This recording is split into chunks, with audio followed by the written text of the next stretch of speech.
দিনের পথে ডাকছি তোমায়, এসো বন্ধু আলোর কাফিলায়। দিনের পথে ডাকছি তোমায়, এসো বন্ধু আলোর কাফিলায়। খোদার নূরে রাঙানো পথ, খোদার নূরে রাঙানো পথ, যে পথ গিয়ে জান্নাতে মিলাই। দিনের পথে ডাকছি তোমায়, এসো বন্ধু আলোর কাফিলায়। দিনের পথে ডাকছি তোমায়, এসো বন্ধু আলোর কাফিলায়। জীবনেরই কত পথ চলেছো যে একা, তবুও পেলে কি তুমি আলোর দেখা। জীবনেরই কত পথ চলেছো যে একা, তবুও পেলে কি তুমি আলোর দেখা। আধারের বুকে আর ভাসায় না ভেলা, হেরার পানি আজ ডাকছি তোমায়। দিনের পথে ডাকছি তোমায়, এসো বন্ধু আলোর কাফিলায়।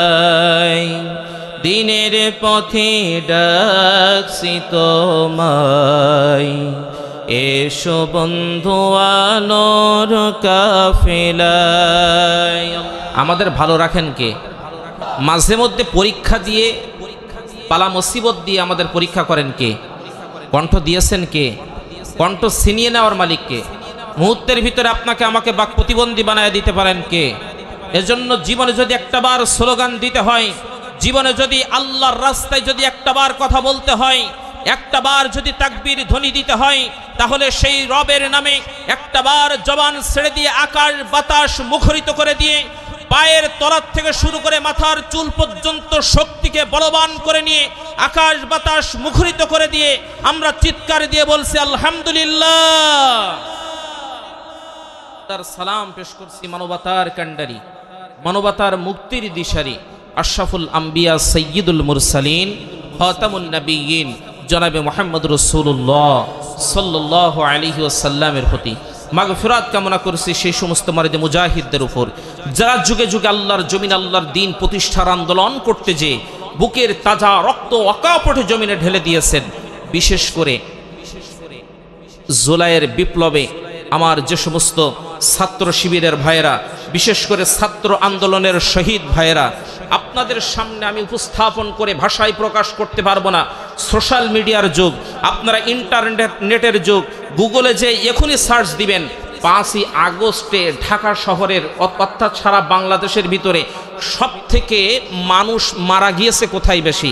আপনারা দেখেছেন ফেস দ্য পিপুলে, আপনারা দেখেছেন যে লাশগুলা ভ্যানের উপরে, লাশের উপরে লাশ, লাশের উপরে লাশ স্তূপ করেছে। ওয়াল্লাহি লিল্লাহি তাল্লাহি, আল্লাহর নামে কসম করে বলি এই 2 চোখ দেখেছে, যা আপনাদেরকে বোঝাতে পারবো না। এই কথা যদি আপনাদের সামনে বলি, আমার চোখের সামনে শত শত যুবক ভাইকে শহীদ করা হয়েছে, আমার চোখের সামনে আমার যুবকদেরকে আগুনের ভিতরে, বাজের ভিতরে, আগুনের ভিতরে জ্বালিয়ে দিয়েছে। আমার চোখের সামনে আমার 2-3 হাত দূরে পর্যন্ত গুলি লেগেছে। আপনাদেরকে বিশ্বাস করাতে পারবো না, আমার গায়ের পশমগুলো খাড়া দিচ্ছে। আপনারা কত বড় নির্যাতন, জুলুম আর নির্যাতনের স্টিম রোলার চালানো হয়েছে। এই সমস্ত হানাদার বাহিনীরা এভাবে করে গুলি তাক করে আমার যুবক ভাইদের বুককে ঝাঁঝরা করে দিয়েছে। এই সমস্ত ভাইয়েরা শুধুমাত্র আল্লাহর জমিন, আল্লাহর দ্বীন প্রতিষ্ঠার আন্দোলন করার জন্য সেই দিন শহীদ হয়েছিলেন। কথা বলেন ঠিক কিনা? আর কোনো স্বার্থ ছিল নাকি? ক্ষমতা পাওয়ার জন্য মাঠে নামছিল নাকি? না জালেমকে পতন করানোর জন্য রাস্তায় নামছিল? তাহলে এদের জন্য দোয়া করার প্রয়োজন আছে না নাই? এই জুলাই বিপ্লবে আমার যে সমস্ত যুবক ভাইয়েরা তাদের তাজা রক্তের বিনিময়ে আমার পুণ্য মাতৃভূমি বাংলাদেশকে আবার দ্বিতীয়বারের মতো স্বাধীন করেছেন আল্লাহ সুবহানাহু ওয়া তাআলা। সেই সমস্ত শহীদদের মারিজে মৌতকে শহীদি মৌত হিসাবে কবুল করে নিয়ে জান্নাতের সর্বোচ্চ মাকাম দান করে দিক। আমরা সকলে পড়ছি আল্লাহুম্মা আমিন। প্রিয় ভাইরা আমার, রাত যেহেতু অনেক হয়ে গিয়েছে, কথা দীর্ঘায়ী করব না, সরাসরি আলোচনার ভিতরে চলে যেতে চাই। আলোচনার প্রারম্ভে শুধুমাত্র আল্লাহ রসুলের ওই হাদিসটা আপনাদের স্মরণ করিয়ে দিতে চাই। নবী করিম সাল্লাল্লাহু আলাইহি ওয়াসাল্লাম বলেছেন, কালিমাতানে খফিফাতানে আলাল লিসান সাকিলাতানে ফিল মিজান হাবিবাতানে ইলার রহমান সুবহানাল্লাহি ওয়া বিহামদিহি সুবহানাল্লাহিল আযীম। বিশ্ব নবী আমার বলেন, জবানের ভিতরে এমন কিছু কালাম আছে, বাক্য আছে এমন, যেগুলো বলা অত্যন্ত সহজ, যেগুলো বলার দ্বারা মিজানের পাল্লাকে ভারী করে দেওয়া হয়। সেই শব্দগুলো সুবহানাল্লাহি ওয়া বিহামদিহি সুবহানাল্লাহিল আযীম। তার মানে আপনারা এখানে এই তাফসীর মাহফিলের মজলিসে যতক্ষণ বসবেন আর সুবহানাল্লাহ আলহামদুলিল্লাহ এই শব্দগুলো পাঠ করবেন, আপনার আমার আমল নামায় 10 করে নেকি লিখে দিবেন আল্লাহ সুবহানাহু ওয়া তাআলা। বসতে রাজি আছেন ইনশাআল্লাহ? এই তাফসীর মাহফিলে, কোরআনের মাহফিলে বসার সৌভাগ্য সবার হবে? কথা বলেন, সবার হবে নাকি? সে সময় ভয় করতো না যে কোন জালেম দেখে ফেলে, না জানি কখন কি হয়ে যায়। এখন তো জালেমের ভয় নেই, আছে নাকি? জালেমের ভয় আছে এখন? তাহলে তারা আসে না কেন? আসলে প্রকৃতপক্ষে তাফসীর মাহফিল শোনার সৌভাগ্য অর্জন সকলের কপালে থাকে। প্রিয় ভাইরা আমার, তার মানে এখানে যতক্ষণ বসবেন প্রতিটা শ্বাস প্রশ্বাসের বিনিময়ে আল্লাহর ফেরেশতারা আপনার আমার আমল নামায় সওয়াব দিয়ে পরিপূর্ণ করে দিয়ে দিবেন। জোরে বলি সুবহানাল্লাহ। সম্মানিত হাজিরিন, আলোচনার প্রারম্ভে ছোট্ট একটি উদাহরণ দিয়ে আমি আমার আলোচনা শুরু করতে চাই। পৃথিবীর ইতিহাসে প্রত্যেকটা জালেম আল্লাহর জমিনে দ্বীন প্রতিষ্ঠার আন্দোলনের বিরোধিতা করেছে। রাশিয়ার কমিউনিস্ট সরকার চেয়েছিলেন পার্লামেন্ট থেকে এই কোরআনকে নিস্তব্ধ করে দেওয়ার জন্য। রাশিয়ার পার্লামেন্ট যখন হুকুম জারি হয়ে গেল যে রাশিয়ার জমিন কোরআন মুক্ত জমিন দেখতে চাই, প্রশাসনিক গোয়েন্দা বিভাগের নিয়োজিত প্রত্যেকটা সদস্য চুল ছেঁড়া চিরুনি অভিযান চালিয়ে রাশিয়ার ওই দেশ থেকে সকল কোরআনের কপিগুলো একত্রিত করে যখন সাগরের ভিতরে নিক্ষেপ করে দিয়ে দিলেন, খুঁজতে খুঁজতে 3 জন হাফেজে কোরআনকে পাওয়া গেল। 3 জন হাফেজে কোরআনকে ধরে আনা হলো, বুকের দিকে তাক করে SMG-LMG উন্নত মানের গুলিগুলা মারা হলো। 3 জন হাফেজে কোরআন জমিনের উপরে লুটিয়ে পড়লেন। যখন রাশিয়ার কমিউনিস্ট সরকারের গোয়েন্দা বিভাগের নিয়োজিত প্রত্যেকটা সদস্য লালমাদ এবং নীলমাদ নিয়ে নারী নর্তক নিয়ে আনন্দ উল্লাস শুরু করলো, তখন আনন্দ উল্লাস শুরু করলেন যখন 3 জন হাফেজে কোরআন আল্লাহু আকবার বলে জমিনের উপরে দাঁড়িয়ে পড়লেন। তখন আল্লাহু আকবার বলেন, বলল কি ব্যাপার, তোমরা মরো নাই? জামাগুলা খুলে দেখা গেল 3 জন হাফেজে কোরআনের বুকের ভিতরে আল্লাহ পাক রব্বুল আলামিন 3খানা কোরআনের কপি ঝুলিয়ে রেখেছেন, গুলিগুলা তার ভিতরে আটকে গিয়েছে। আল্লাহ পাক রব্বুল আলামিন যেখানে বলেছেন ইন্না নাহনু নাযালনা যিকরা ওয়া ইন্না লাহু লাহাফিজুন, এই কোরআন নাজিল করেছি আমি, আর এর হেফাজতের দায়িত্ব আমি আল্লাহ পাক রব্বুল আলামিনের। কথা বলেন ঠিক কিনা? প্রিয় ভাইরা আমার, দুনিয়ার জমিনে আল্লাহর নবী থেকে শুরু করে নিয়ে এই পর্যন্ত যারা এই কোরআনের বিরোধিতা করেছে, কোরআনকে নিস্তব্ধ করে দেওয়ার জন্য চেষ্টা করেছে, ফ্যাসিস্ট হাসিনা তিনি 17 বছর পর্যন্ত চক্রান্ত করেছে এই কোরআনের আওয়াজকে এই জমিনের ভিতরে গেড়ে দেওয়ার জন্য। এই জমিনের ভিতরে আজও কোরআন উজ্জীবিত রয়েছে, কিন্তু কোরআনের বিরোধিতা করার কারণে আল্লাহ পাক রব্বুল আলামিন ফিরিকিকে এই দেশ থেকে তাকে বাইর করে দিয়েছে। বলেন ঠিক কিনা? অতএব এই কোরআনের বিরোধিতা করে স্থায়িত্বভাবে কেউ টিকে থাকতে পারে? প্রিয় ভাইরা আমার, আমি আপনাদের সম্মুখে কুরআন আল কারীমের সারিবদ্ধভাবে 25 নম্বর সূরা সূরাতুল ফুরকানের 27 এবং 28 নম্বর আয়াতে কারিমা তেলাওয়াত করেছি। আসেন আমরা সরাসরি আলোচনার দিকে চলে যাই। আমি যে 2টা আয়াত আপনাদের সম্মুখে তেলাওয়াত করেছি, এই আয়াতে কারিমা 2টা নাজিল হয়েছে মক্কায়। কোথায় বললাম? আল্লাহর নবীর মাক্কি জিন্দেগিতে। প্রিয় ভাইরা আমার, আসেন আমরা সরাসরি আগে আলোচনার দিকে চলে যাই। আমরা শয়তানের ওয়াসওয়াসা থেকে পানাহা চেয়ে পরম করুণাময় আল্লাহ পাক রব্বুল আলামিনের নামে শুরু করছি। সকলে আমার সঙ্গে পড়েন, আউযু বিল্লাহি মিনাশ শাইতানির রাজীম। বিসমিল্লাহির রাহমানির রাহিম। ويوم يعض الظالم على يديه يقول يا ليتني اتخذت مع الرسول سبيلا يا ويلتى ليتني لم أتخذ فلانا خليلا। আল্লাহ পাক রব্বুল আলামিন বলেন, ওয়ায়াউমা ইয়াউদ্দুল যালিমু, কাল কিয়ামতের ময়দানে জালেমেরা তারা তাদের নিজেদের হাত তারা নিজেরা কামড়াতে থাকবে। চিৎকার দিয়ে বলেন, কারা কামড়াবে? দুনিয়ার জমিনে জুলুম করেছে যারা, এদেরকে বলা হয় জালেম। কাল কিয়ামতের ময়দানে জালেম গোলা তাদের নিজেদের হাত তারা নিজেরা কামড়াবে আর আফসোস করে করে বলতে থাকবে, হায় আফসোস, হাই আফসোস, কেন রসুলের দেখানো পথে কেন চললাম না। ইয়া ওয়াইলাতা লাইতানি লাম আত্তাখিয ফুলালান খলিলা, দুনিয়ার জমিনে কেন অমুককে বন্ধু রূপে গ্রহণ করলাম। দুনিয়ার জমিনে যদি অমুককে বন্ধু রূপে গ্রহণ না করতাম তাহলে আজকে আমাদের জাহান্নামী হওয়া লাগতো না। এই আফসোসগুলা করবে কারা? সবাই বলেন কারা? প্রিয় ভাইরা আমার, এখানে লেখা আছে তাফসিরুল কোরআন মাহফিল, কোরআনের তাফসির করতে হবে। কোরআনের তাফসির যদি করি, আমি আপনাদের সম্মুখে যে আয়াতে কারিমা তেলাওয়াত করলাম, এই আয়াতে কারিমা কোন কারণে কোন প্রেক্ষাপটে নাজিল হয়েছে, এটা যদি আপনাদের সম্মুখে আমি উপস্থাপন না করি তাহলে আপনার আলোচনার বিষয়বস্তু বুঝবেন না। নবীর সামনে খানা পরিবেশন করেছেন, আল্লাহর নবী ডাক দিয়ে বললেন, রে উকবা ইবনে আবি মুইত, আমি মুসলমানদের নেতা, আমি কোনোদিন কোনো বেধর্মীর বাড়িতে খানা গ্রহণ করতে পারি না। উকবা ইবনে আবি মুইত মনে মনে ভাবলেন, আল্লাহর নবী যদি এখন আমার বাড়ি থেকে খানা গ্রহণ না করে চলে যায় তাহলে আমার পেস্টি সাম্পার হয়ে যাবে, মান সম্মান নষ্ট হয়ে যাবে। ডাক দিয়ে বললেন, ইয়া রাসূলুল্লাহ, ইয়া হাবিবাল্লাহ, দুনিয়ার যে কোনো সত্যের বিনিময়ে আমার বাড়িতে আপনাকে এখন খানা গ্রহণ করতে হবে। উকবা ইবনে আবি মুইত যখন এই কথা বললেন, আল্লাহর নবী ডাক দিয়ে বললেন, রে উকবা ইবনে আবি মুইত, তুমি যদি এখনই কালিমা গ্রহণ করো তাহলে আমি তোমার বাড়িতে খানা গ্রহণ করতে পারি। উকবা ইবনে আবি মুইত কাল বিলম্ব করলেন না, আল্লাহর নবীর হাতে হাত রেখে কালিমা গ্রহণ করলেন।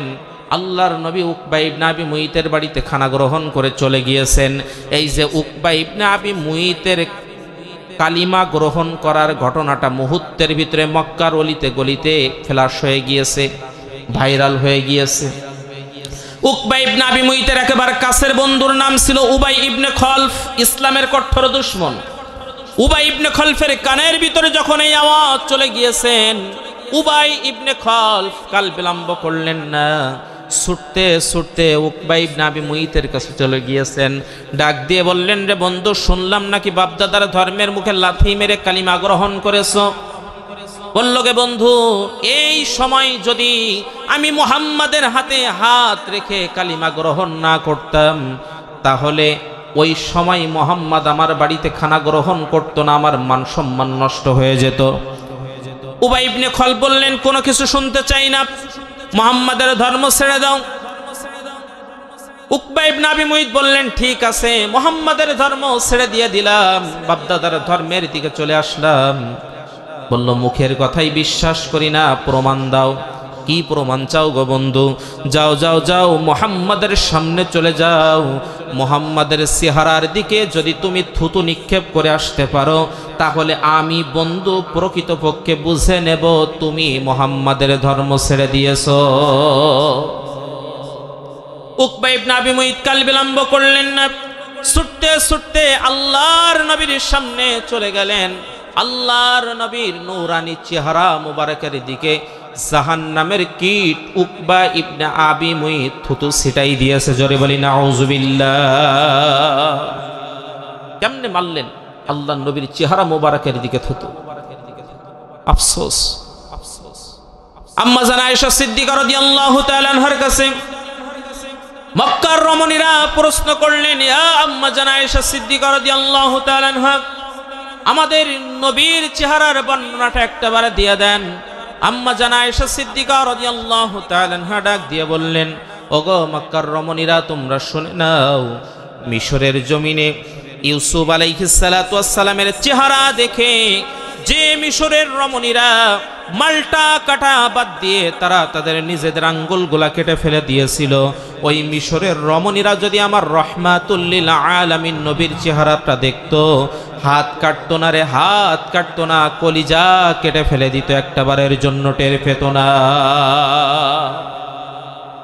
সেই নবীর চেহারা মোবারকের দিকে জাহান্নামের কীট উকবা ইবনে আবি মুইত থুতু ছিটাই দিয়েছে। আল্লাহর নবী সেই দিন একটা ঐতিহাসিক ভাষণ দিয়েছিলেন।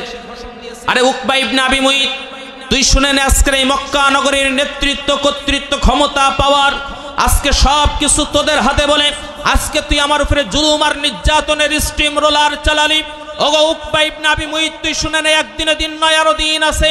এই দিন নিয়ে যাবে সেই দিনের কাছে। এক মাঘে শীত যায় না, আরো শীত আছে। এই শীতের কথা কম্বল নিয়ে যাবে সেই শীতের কাছে।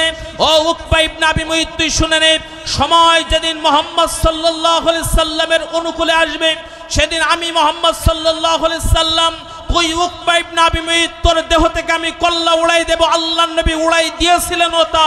ঠিক অনুরূপ ভাবে আমাদের উপরে জুলুম আর নির্যাতনের স্টিম রোলার 17টা বছর যারা চালিয়েছে, সময়ের ব্যবধানে এই জুলুম করার কারণে ছোট্ট ছোট্ট মাসুম বাচ্চাদের অবরোধের মুখে আল্লাহ পাক রব্বুল আলামিন তাদেরকে শাস্তি দিয়ে এই দেশ থেকে বিতাড়িত করে দিয়েছেন। কথা বলেন ঠিক কিনা?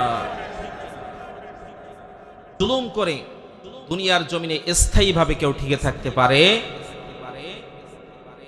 প্রিয় ভাইরা আমার, আসেন এবার আমার আলোচনার বিষয়বস্তুটা একটু বলে নেই।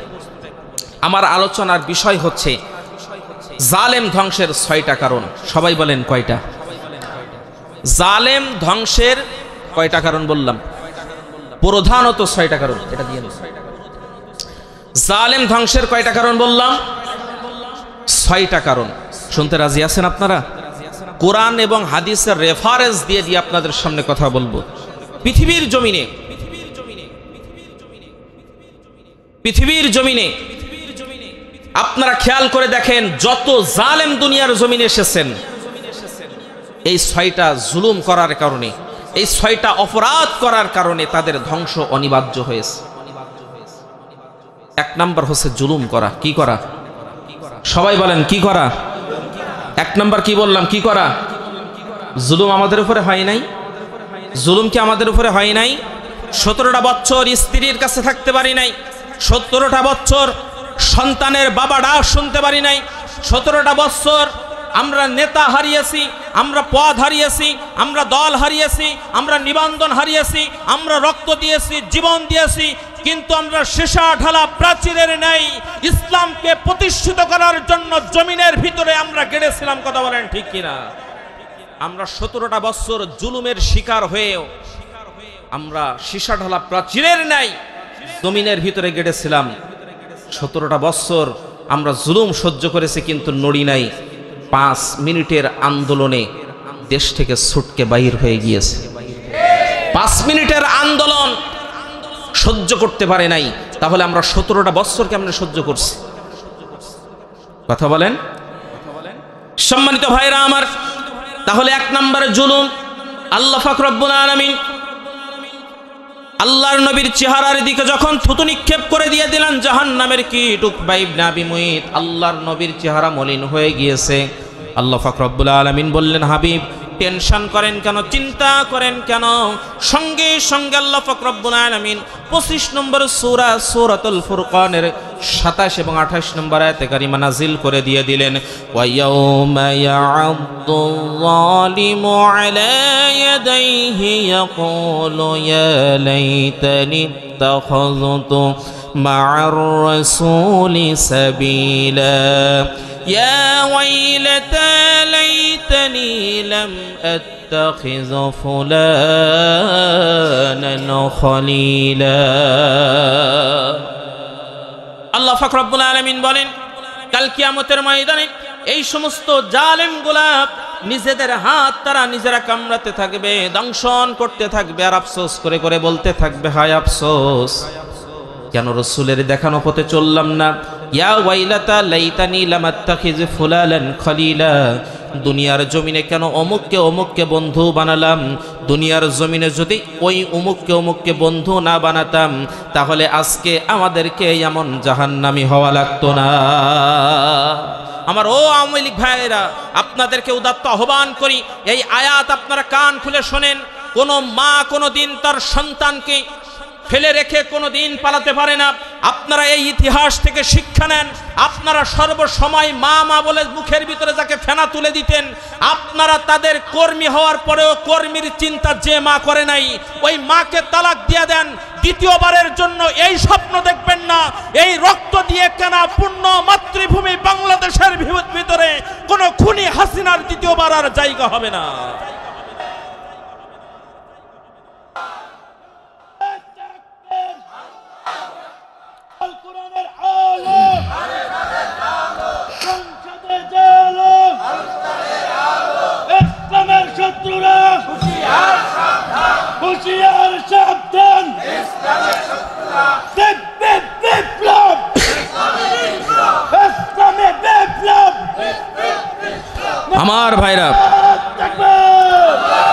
আমার ভাইরা একটাবার খেয়াল করেন, দুনিয়ার জমিনে সকল জালেম ধ্বংসের মূল কেন্দ্রবিন্দু ছিল জুলুম করা। কি করা? সবাই বলেন কি করা? জুলুম করা। 6টা পয়েন্ট বলেছি, ইনশাআল্লাহ বলেই যাব, আপনারা শুনে যাবেন তো ইনশাআল্লাহ? কারা কারা শুনবেন একটু দুটি হাত আল্লাহকে দেখায় দেয়, লিল্লাহে তাকবীর। আল্লাহ হাতগুলা কবুল করেন। সংক্ষিপ্ত পরিসরে হলেও 6টা কারণ বলে যাব, আমরা শুনে তারপরে বাসায় যাব ইনশাআল্লাহ। হাতগুলা কবুল করেন। আমার পেছনের ভাইরা, আপনারা তো ফাঁকি দিলেন, ওয়াদা করলেন না যে। প্রিয় ভাইরা আমার, আমি মুসাফির মানুষ, সেই ঢাকা থেকে আসছি, মুসাফির মানুষ, আপনাদের পর্যন্ত আসতে পারলাম।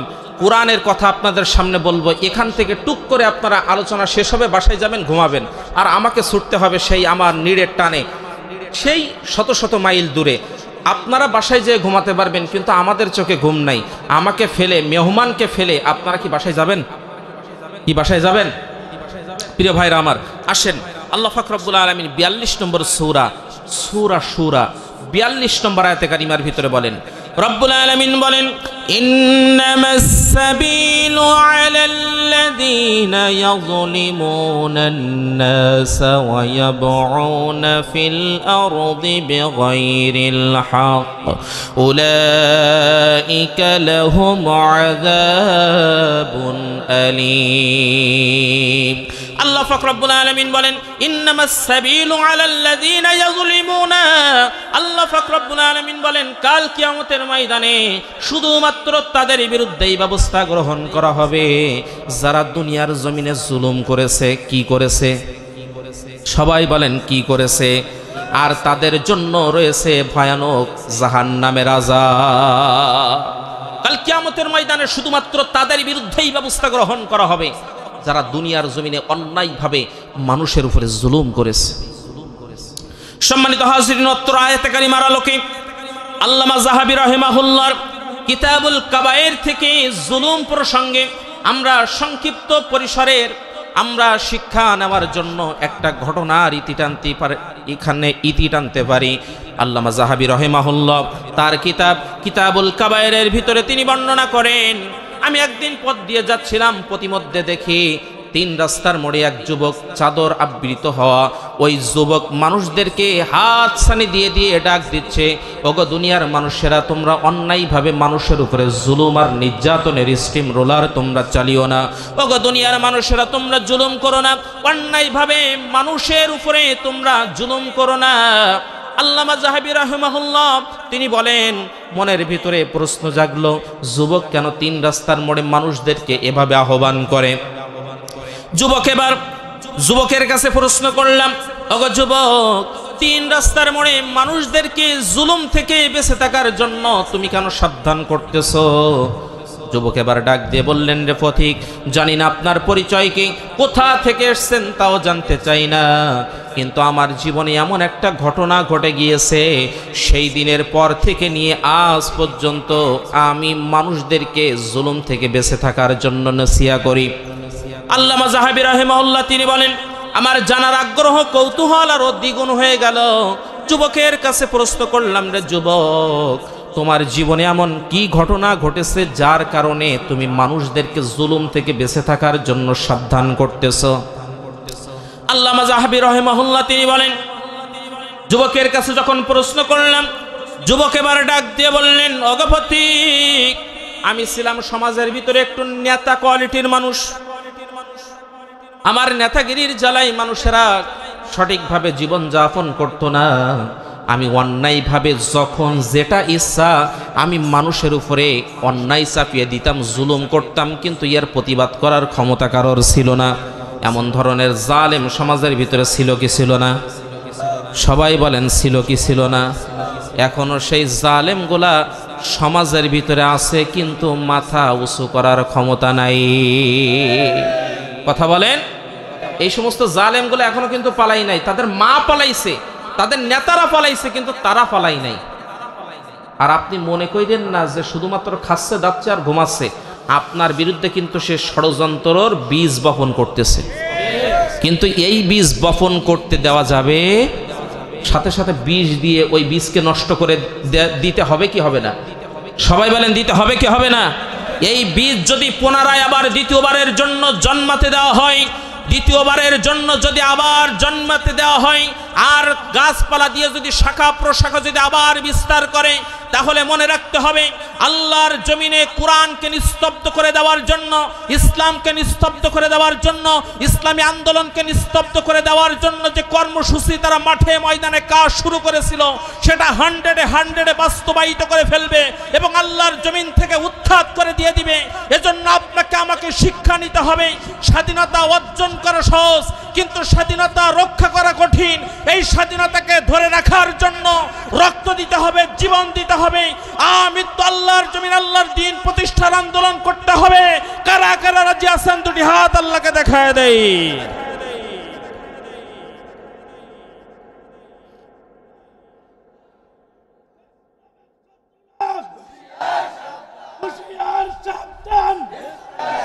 আলহামদুলিল্লাহ, আল্লাহ হাতগুলা কবুল করুন।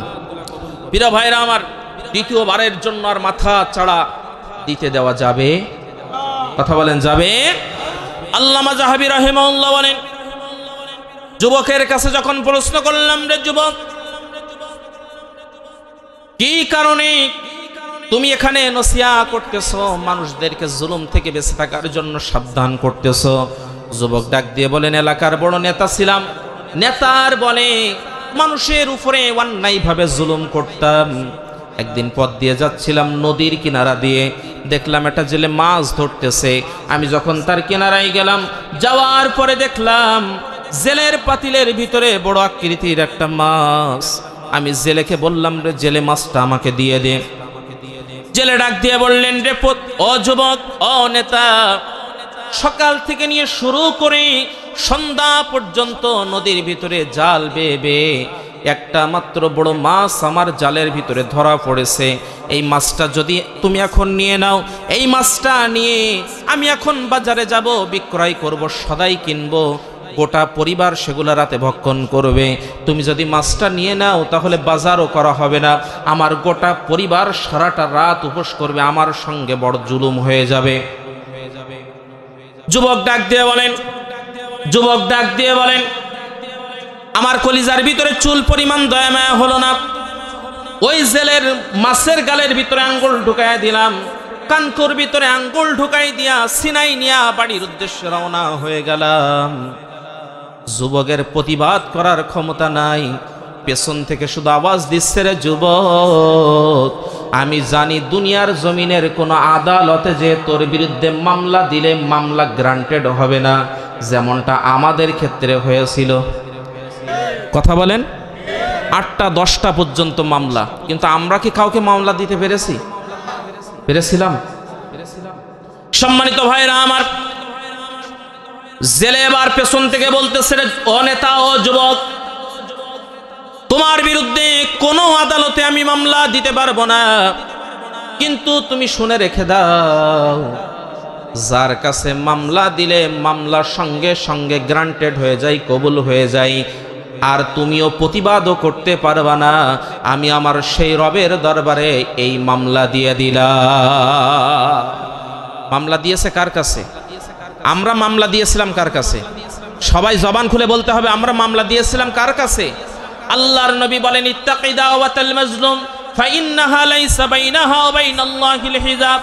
দুনিয়ার জমিনে কোন মাজলুম যদি জালেমের বিরুদ্ধে আল্লাহর দরবারে একটাবার মামলা দিয়ে দেয়, তাহলে 7 তবক আসমান ভেদ করে 70,000 নূরের পর্দা ভেদ করে ওই মাজলুমের দোয়া, জালেমের বিরুদ্ধে বদদোয়া আর আল্লাহর ভিতরে অবশিষ্ট কোনো পর্দা থাকে না, সঙ্গে সঙ্গে ওই দরখাস্তটা আল্লাহর আরশে মহল্লায় পৌঁছে যায়। তাহলে জেলে বদদোয়া দিয়েছে নেতার বিরুদ্ধে, খুব গভীর মনোযোগ। সম্মানিত ভাইরা আমার, যুবক বলেন, আমি পেছন থেকে আওয়াজ পাচ্ছি, ওই জেলে ডাক দিয়ে বলতেছে, দুনিয়ার জমিনে কোনো কোর্টে, কোনো আদালতে, কোনো থানায় গিয়ে তোমার বিরুদ্ধে মামলা দিলে সেই মামলা গ্রান্টেড হবে না, সেই মামলা গ্রহণও করবে না, কিন্তু যার কাছে মামলা দিলে সঙ্গে সঙ্গে কবুল হয়ে যাবে, আমি আমার সেই রবের দরবারে মামলা দিয়ে দিলাম।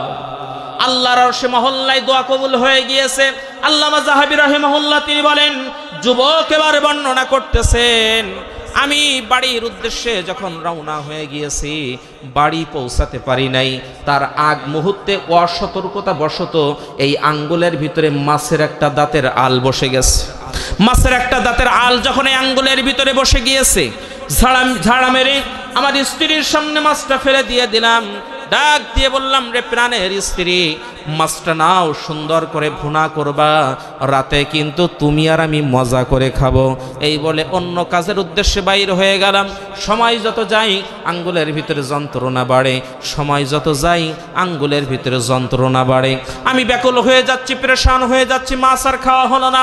খুব সকালবেলা পার্শ্ববর্তী কমিউনিটি সেন্টার সদর হাসপাতালে চলে গেলাম, এমবিবিএস ডাক্তার দেখালাম।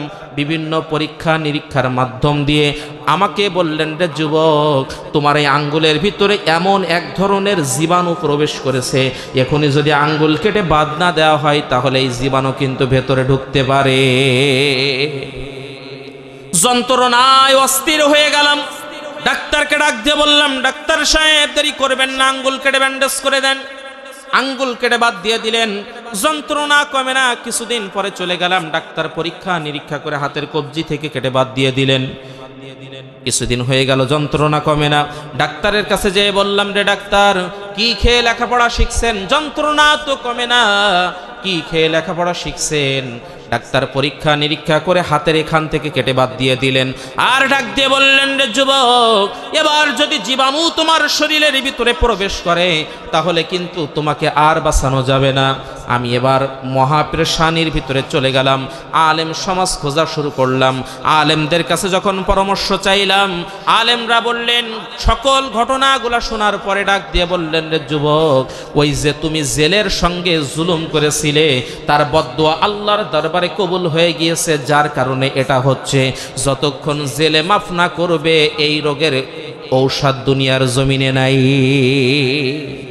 যুবক কাল বিলম্ব করলেন না, ছুটতে ছুটতে জেলেকে খোঁজা শুরু করলেন। জেলেকে খোঁজা শুরু করলেন। জেলেকে যখন পেয়ে গেলেন, পা জড়িয়ে ধরে হাউমাউ করে কাঁদলেন আর ডাক দিয়ে বললেন, রে জেলে, তোর সঙ্গে জুলুম করে ফেলেছি, আল্লাহর রাস্তে মাফ করে দিয়ে দে। দুনিয়ার জমিনে তোর সঙ্গে জুলুম করেছি, যার শাস্তি আমি পেয়ে গিয়েছি, দেখ রে দেখ, আমার হাত একখানা নাই, কেটে বাদ দেওয়া হয়ে গিয়েছে। জেলে সেই দিন হাতের ভিতরে আমার তার হাত যখন বুলাই দিলেন, ওই যে শান্তির পরশ পেলাম, সেখান থেকে আমার কাছে স্পষ্ট প্রমাণ হয়ে গিয়েছে দুনিয়ার জমিনে যদি মাজলুমের উপরে অন্যায়ভাবে জুলুম করা হয়, শাস্তি আমার নিজের চোখেই আমি দেখেছি।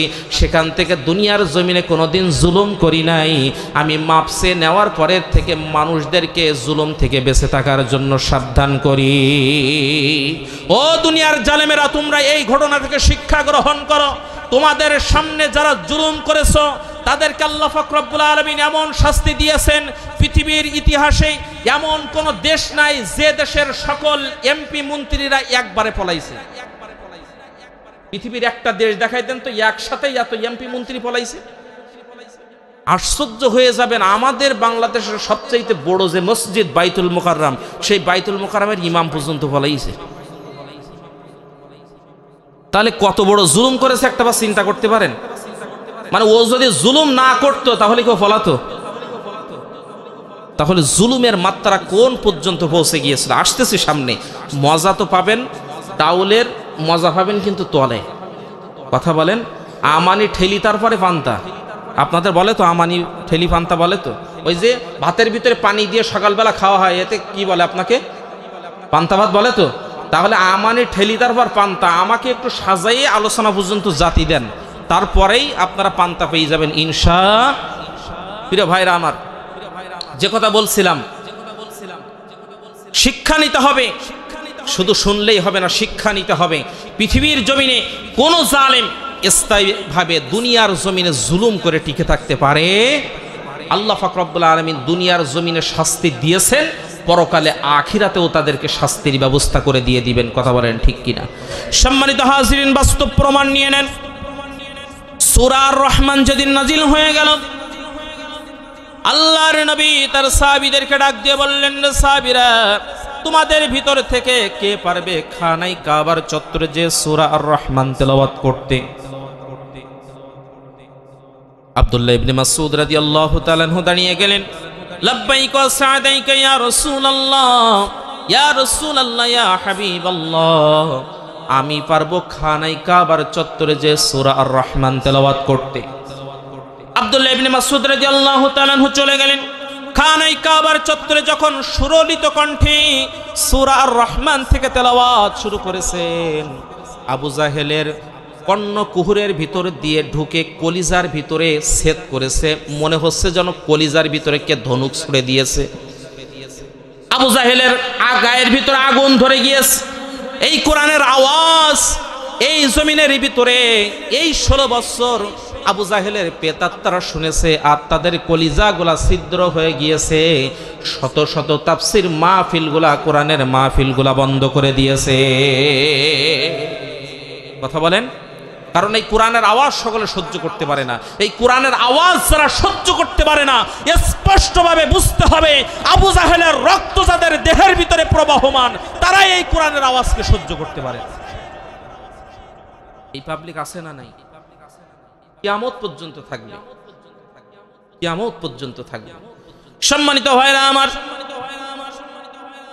আব্দুল্লাহ ইবনে মাসউদ রাদিয়াল্লাহু তাআলা আনহু তিনি যখন তার সুরলিত কণ্ঠে যখন সূরা আর রহমান তেলাওয়াত শুরু করলেন, আবু জাহেল সহ্য করতে পারলেন না।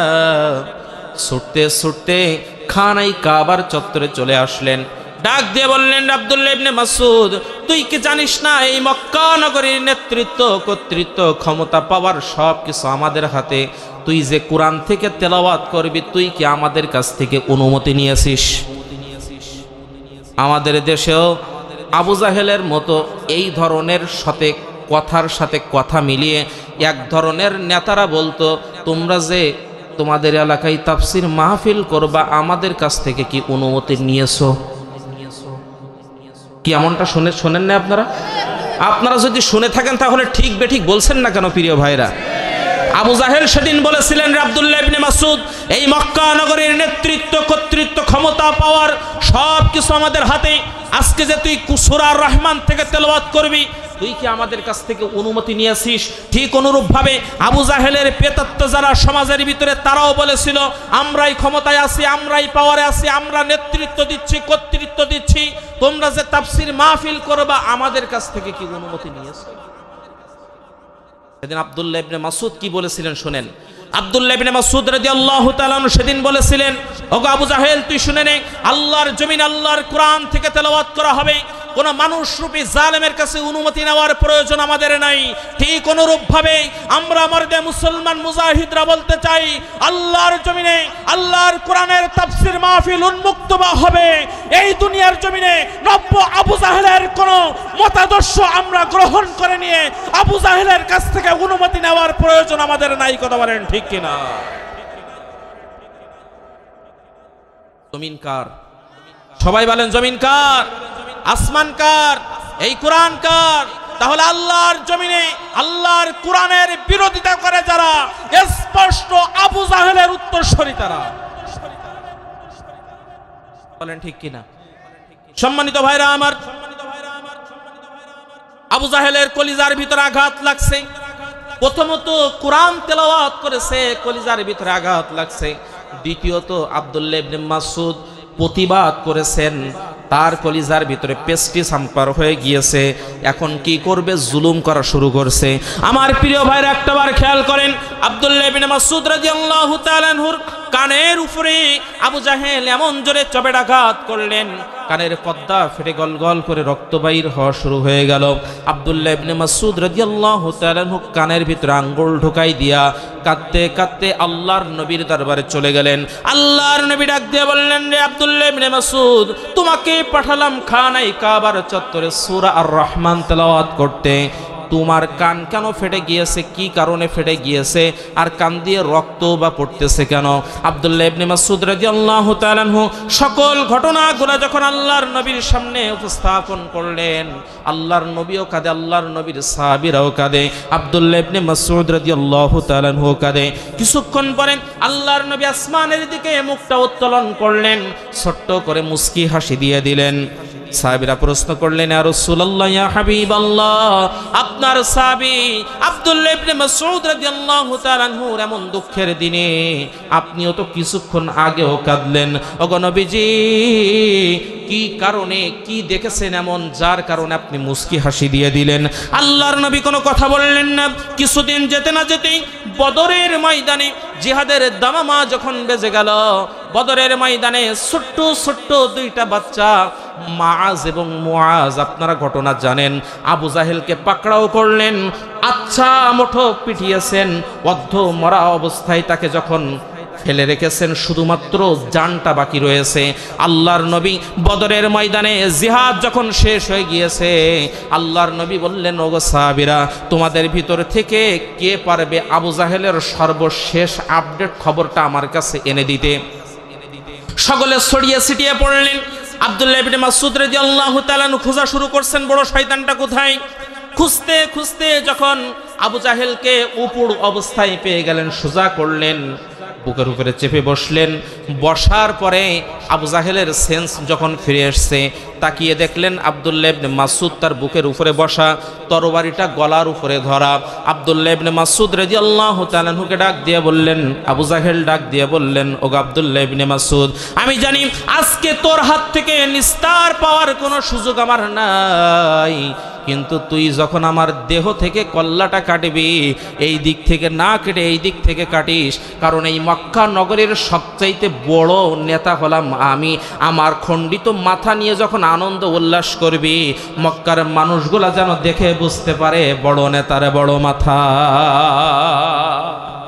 মানে শয়তান মরতেছে কিন্তু অহংকার কমে নাই, দাম্ভিকতা কমে নাই। আব্দুল্লাহ ইবনে মাসউদ রাদিয়াল্লাহু তাআলা আনহু আবু জাহেলের দেহ থেকে কল্লা উড়াইয়া দিলেন। কানের এই পথ দিয়ে তরবারি ঢুকাই দিয়েছে, এই পথ দিয়ে বাইর হয়ে গিয়েছেন। লিল্লাহি তাকবীর, আল্লাহু আকবারের ধ্বনি দিতে দিতে, বিজয় মিছিল করতে করতে আল্লাহর নবীর দরবারে যখন হাজির হয়ে গেলেন, আল্লাহর নবী ডাক দিয়ে বললেন, ওগো সাহাবীরা, আমার আব্দুল্লাহ ইবনে মাসউদের দিকে একটাবার তাকিয়ে দেখো, আমার আব্দুল্লাহ ইবনে মাসউদের আনন্দের দিকে একটাবার তাকিয়ে দেখো। যেদিন সূরা আর রহমান তেলাওয়াত করার কারণে খানায় কাবার চত্বরে এই আব্দুল্লাহ ইবনে মাসউদকে আবু জাহেল কানের একটা পর্দা ফাটিয়ে দিয়েছিলেন, তোমরা সকলেই কেঁদেছিলে, আমিও কেঁদেছিলাম, এক পর্যায়ে মুস্কি হাসি দিয়েছিলাম, তোমরা কারণ জিজ্ঞাসা করেছিলে। ওগো সাহাবীরা তোমরা শুনে নাও, তোমরা নবী না আমি নবী, আমি যা দেখি তোমরা তা দেখতে পাও না, তোমরা শুনে নাও। আজকের এই আব্দুল্লাহ ইবনে মাসউদের এই আনন্দের দৃশ্যটা আল্লাহ পাক রব্বুল আলামিন সেদিন ভিডিও ফুটেজ আকারে আমাকে দেখাইছে। তাহলে এখান থেকে শিক্ষা নিতে হবে। দুনিয়ার জমিনে আবু জাহেল আব্দুল্লাহ ইবনে মাসউদের কানের পর্দা ফাটাইছিলেন দুইটা, বদরের ময়দানে ওই আব্দুল্লাহ ইবনে মাসউদ রাদিয়াল্লাহু তাআলা নূর হাতে আবু জাহেলের কানের পর্দা ফাটাই দিয়েছে দুইটা। দুনিয়ার জমিনে জুলুম আর নির্যাতনের স্টিম রোলার যারা চালিয়েছে, আল্লাহ পাক রব্বুল আলামিন সময়ের বিবর্তনে আল্লাহ সুবহানাহু ওয়া তাআলা ডবল শাস্তি দিয়ে এই বাংলাদেশ থেকে তাদেরকে বিতাড়িত করে দিয়ে দেশের বাইরে কিক মেরে বাইর করে দিয়েছে। কথা বলেন ঠিক কিনা? আমরা জুলুমের শিকার হয়েছিলাম, হয়তো ইয়াতিয়ার বাড়ি না হলে ওখানে, কিন্তু আমরা দেশের বাইরে যাই নাই। কিন্তু আল্লাহ এমন কৌশল করেছেন, আমরা চেয়েছিলাম পদত্যাগ, আর তার হয়ে গিয়েছে দেশ ত্যাগ। কথা বলেন না কে? আমরা শুধুমাত্র আমাদের কলিজার কথা যে এই সরকার কখন পদত্যাগ করবে, কথা বলেন ঠিক কিনা?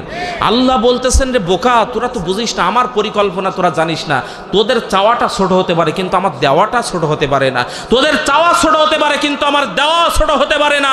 তোরা চেয়েছিস পদত্যাগ, আমি করবো ওর দেশ ত্যাগ। পদত্যাগও করবে, দেশ ত্যাগও করবে। আল্লাহ পাক রব্বুল আলামিন এমন পরিকল্পনা করেছেন, গাট্টি গুট্টি নেওয়ার সময় পাই নাই, নিজের বোনকে শুধুমাত্র নিয়েছে আর জান পালানোর তাগিদে এই দেশের পেছনের দরজা দিয়ে পালিয়েছে। কথা বলেন ঠিক কিনা? জুলুম করে স্থায়ীভাবে দুনিয়ার জমিনে কেউ টিকে থাকতে পারে? তাহলে আমি বলেছিলাম জালেম ধ্বংসের কয়টা কারণ বলেছিলাম, হলো কয়টা? এক নম্বর হচ্ছে জুলুম করা। হাদিসের আলোকে কোরআনের রেফারেন্স দিয়ে আমার ভাইয়ের আপনাদের সামনে আমি উপস্থাপন করেছি, দুনিয়ার জমিনে জুলুম করেছে যারা, ধ্বংস হয়েছে তারা। কথা বলেন ঠিক কিনা? সবাই বলেন ঠিক কিনা? দুই নাম্বার গর্ব এবং অহংকার। গর্ব এবং অহংকার। কেমন দাম্ভিক ছিলেন, শুধুমাত্র বলতেন 2041 সাল পর্যন্ত আমাদের ঠেকায় গে। কথা বলেন না কে? 41 সালের টার্গেট, তার মানে বোঝা গিয়েছে 2041 রানের টার্গেট নিয়ে মাঠে নেমে 2024 রানে অল আউট। কথা বলেন না কে? অহংকার, গর্ব এবং অহংকার দুনিয়ার জমিনে যারাই করেছে, আল্লাহ পাক রব্বুল আলামিন তাদের দুনিয়ার জমিন থেকে লাঞ্ছনা এবং অপমান দিয়ে ধ্বংস করে দিয়েছে। সম্মানিত হাজিরিন, আল্লাহ পাক রব্বুল আলামিন বলেন, ইন্নাল্লাহা লা ইউহিব্বু মান কানা মুখতালান ফখুর। আল্লাহ পাক রব্বুল আলামিন 4 নম্বর সূরা নিসার 36 নম্বর আয়াতে কারিমার ভিতরে আল্লাহ সুবহানাহু ওয়া তাআলা বলেন, ইন্নাল্লাহা, নিশ্চয় আল্লাহ, লা ইউহিব্বু, আল্লাহ লামে তাগিদ দিয়েছেন, লা কখনো নয়, ইউহিব্বু, আল্লাহ পছন্দ করেন না। আল্লাহ পাক রব্বুল আলামিন বলেন, ইন্নাল্লাহা, নিশ্চয় আল্লাহ, লা ইউহিব্বু, কখনোই পছন্দ করেন নাই, মান কানা মুখতালান ফখুর, দুনিয়ার জমিনে অহংকার এবং দাম্ভিকদেরকে আল্লাহ পছন্দ করেন না। কথা বলেন, আল্লাহ অহংকারকে পছন্দ করেন না। সম্মানিত ভাইরা আমার, বাস্তব প্রমাণ নিয়ে নেন। 1912 সাল 10 এপ্রিল টাইটানিক জাহাজ যখন আটলান্টিক মহাসাগরে নামিয়ে দিলেন, যখন যাত্রা শুরু করলেন, 1912 সালের 10 এপ্রিল যখন যাত্রা শুরু করলেন, কোন বর্ণনায় আসছে 6000-এর অধিক যাত্রী এই জাহাজের ভিতরে ছিলেন। এই জাহাজের ভিতরে এমন কোন ব্যবস্থা ছিল না যা এই জাহাজের ভিতরে ছিল না। আপনি বাজার করবেন, নগরীর ব্যবস্থা ছিল, খেলা করবেন, মাঠের ব্যবস্থা ছিল, গোসল করবেন, সুইমিং পুলের ব্যবস্থা ছিল, আপনি ঘুরবেন, গাড়ির মাধ্যম দিয়ে আপনি এর ভিতরে যাতায়াত করতে পারবেন, বিভিন্ন পার্কের ব্যবস্থা এর ভিতরে ছিল।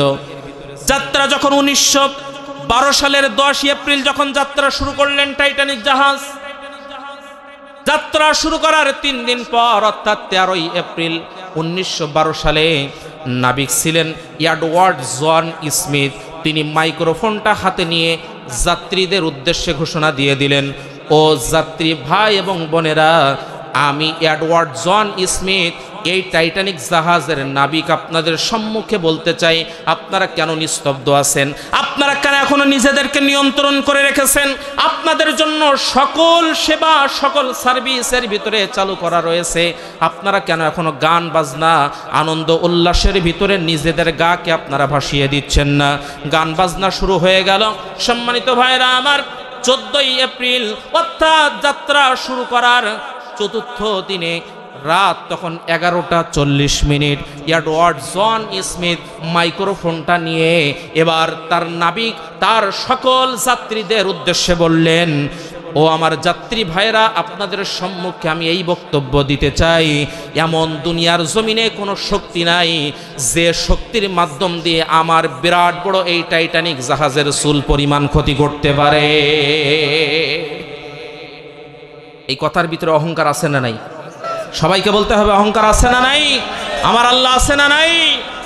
যখন এডওয়ার্ড জন স্মিথ এই কথা বললেন, এডওয়ার্ড জন স্মিথ এই বক্তব্য দেওয়ার 14ই এপ্রিল রাত তখন 11:40। 15ই এপ্রিল রাত 2:20। এই কয়েক ঘন্টার ব্যবধানে আল্লাহ পাক রব্বুল আলামিন শুধুমাত্র অহংকার এবং দাম্ভিকতার বক্তব্য দেওয়ার কারণে আল্লাহ সুবহানাহু ওয়া তাআলা 6 ইঞ্চির ইস্পাত দিয়ে তৈরি করা টাইটানিক জাহাজকে ওই আটলান্টিক মহাসাগরের ভিতরে শরীর সমাধি করে দিয়েছেন। কথা বলেন ঠিক কিনা? সম্মানিত ভাইরা আমার, এখান থেকে শিক্ষা নিতে হবে। দুনিয়ার জমিনে জুলুম আর নির্যাতনের স্টিম রোলার চালানো অহংকার, দাম্ভিক, খুনি হাসিনার এই অহংকারমূলক বক্তব্য দেওয়ার কারণে আল্লাহ পাক রব্বুল আলামিন ছোট্ট ছোট্ট বাচ্চাদের আন্দোলনের মাধ্যম দিয়ে এই ফ্যাসিস্ট হাসিনাকে, খুনি হাসিনাকে আল্লাহ পাক রব্বুল আলামিন আন্দোলনের মুখে এই বাংলাদেশের পেছনের দরজা দিয়ে বাইর করে দিয়েছে। কথা বলেন ঠিক কিনা? বিরাট বড় টাইটানিক জাহাজকে আল্লাহ পাক রব্বুল আলামিন সামান্য তুষার খণ্ডের আঘাতে ওই টাইটানিক জাহাজকে আটলান্টিক মহাসাগরের ভিতরে আল্লাহ শরীর সমাধি করে দিয়েছেন শুধুমাত্র দাম্ভিকতা দেখানোর কারণে, অহংকার দেখানোর কারণে। আল্লাহ পাক রব্বুল আলামিন অহংকারীকে পছন্দ করেন না। সম্মানিত ভাইরা আমার, এজন্য জালিম ধ্বংসের 2 নম্বর কারণ হচ্ছে অহংকার, দাম্ভিকতা। 3 নম্বর মিথ্যা এবং মিথ্যা অপবাদ। আমি সংক্ষিপ্ত পরিসরে বলতেছি, রাত অনেক গভীর হয়ে গিয়েছে। আমার ভাইরা, দুনিয়ার জমিনে মিথ্যাচার এবং মিথ্যা অপবাদ, আল্লাহ পাক রব্বুল আলামিন দুনিয়ার জমিনে যে সমস্ত জালেমগুলা মিথ্যা অপবাদ দিয়েছেন, আল্লাহ সুবহানাহু ওয়া তাআলা জালেমদের বৈশিষ্ট্যের ভিতরে উল্লেখযোগ্য বৈশিষ্ট্য রেখেছেন। তারা প্রত্যেকটা হকপন্থী শক্তিদের উপরে মিথ্যা অপবাদ দিয়েছেন। আমার ভাইরা, আল্লাহ পাক রব্বুল আলামিন বলেন, ওয়ালা তালবিসুল الحق بالباطل وتكتمون الحق وأنتم تعلمون। 2 নম্বর সূরা বাকারার 42 নম্বর আয়াতে কারিমার ভিতরে আল্লাহ পাক রব্বুল আলামিন বলেন, আর তোমরা মিথ্যার আবরণে সত্যকে সন্ধাতীত তোমরা করে ফেলো না, লোকাবার চেষ্টা করো না। এরপর আল্লাহ পাক রব্বুল আলামিন বলেন, ওয়াকুল জাআল হক ওয়া যাহাকাল বাতিল ইন্নাল বাতিলা কানা যাহুকা। আল্লাহ পাক রব্বুল আলামিন 17 নম্বর সূরা বনী ইসরাঈলের 81 নম্বর আয়াতে কারিমার ভিতরে আল্লাহ পাক রব্বুল আলামিন বলেন, হে নবী, আপনি বলুন সত্য এসেছে, মিথ্যা বিতাড়িত হয়ে গিয়েছে, আর মিথ্যার পরাজয় অবিসম্ভাবী, সর্বসময়ের জন্য মিথ্যা চিরস্থায়ী কোনো দিনের জন্য জমিনের ভিতরে হতে পারে না।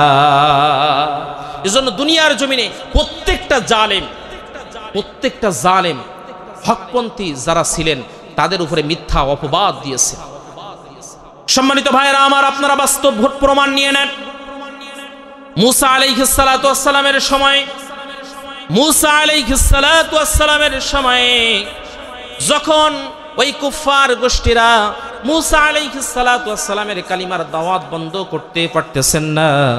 তার বিরুদ্ধে নারী কেলেঙ্কারির ঘটনা ঘটাই দেওয়ার জন্য মিথ্যা তারা চালালেন। ওই তৎকালীন সময়ের একজন বেশ্যা নারীকে ভাড়া করলেন। মুসা আলাইহিস সালাতু ওয়াস সালাম তিনি যখন দাওয়াতি কথাবার্তা বলতেছেন, জেনার ব্যাপারে নসিহা করতেছিলেন, ওই মজলিসের ভিতর থেকে ভাড়া করা রমণীকে দাঁড় করিয়ে দিয়েছেন।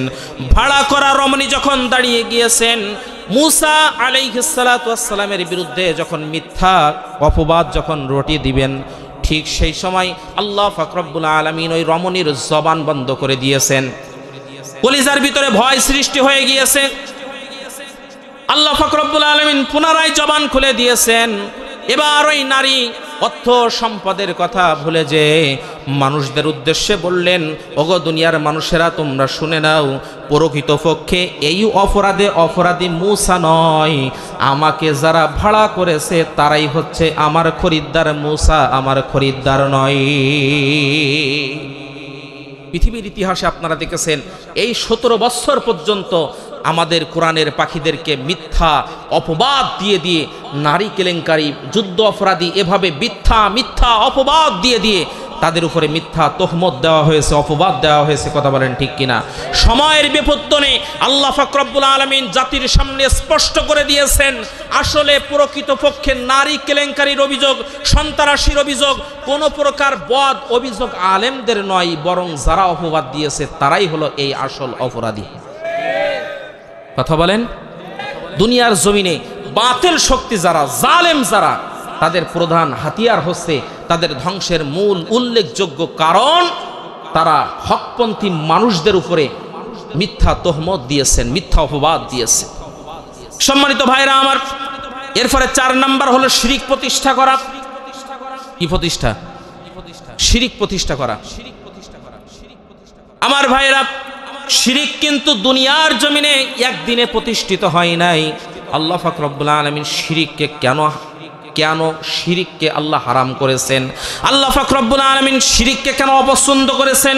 আল্লাহ পাক রব্বুল আলামিন 31 নম্বর সূরা লোকমানের 13 নম্বর আয়াতে কারিমার ভিতরে আল্লাহ পাক রব্বুল আলামিন বলেন, লা তুশরিকু বিল্লাহি ইন্নাশ শিরকা লাযুলমুন আযীম। লা তুশরিক বিল্লাহ, তোমরা আল্লাহর সাথে শরীক স্থাপন করো না। ইন্নাশ শিরকা লাযুলমুন আযীম, শিরিক হচ্ছে মহা জুলুম, মহা অন্যায়।